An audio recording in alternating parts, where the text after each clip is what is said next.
We were doing this. Is that male or female? Now look at this table. Is that male or female? We cannot judge. So it is a neuter gender. The noun which are non-living things are called neuter gender. Next one is how to form feminine gender by adding ESS to the masculine gender. Now from the we can change masculine genders into feminine genders by just adding ESS. For example, masculine hair, heiress, poet, poetess, prince, princess, actor, actress. You have to go through this and you have to learn them. Next one is by using entirely different words, masculine, feminine. For example, boy will be changed into girl, dog, bitch, widower, widow, nephew, niece. Go through them and you have to learn them by adding a word before or after. He got, she got. Now got cannot be written as goddess, no. So he got, she got, grandfather, grandmother. Go through it and you have to learn them. Next is common gender.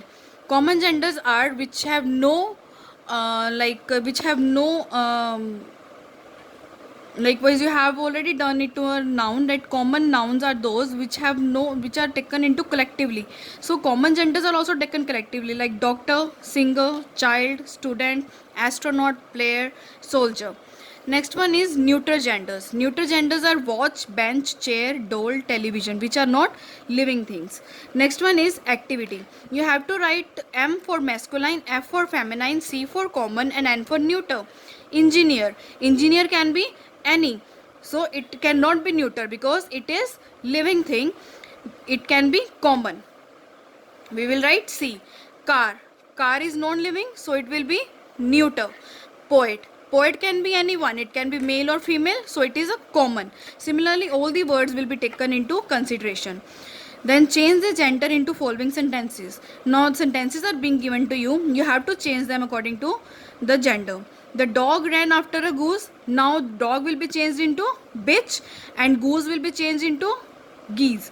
The bitch ran after a geese. The landlord lived alone in his bungalow. The landlady lived alone in her bungalow. Then his son went to the market to buy a cock. Her daughter went to the market to buy a cock will be changed into hen. Her daughter went to the market to buy a hen. Similar way, all the sentences will be changed into similar pattern, right? So here finishes your chapter. Next chapter I am going to send you with the next video. Thank you.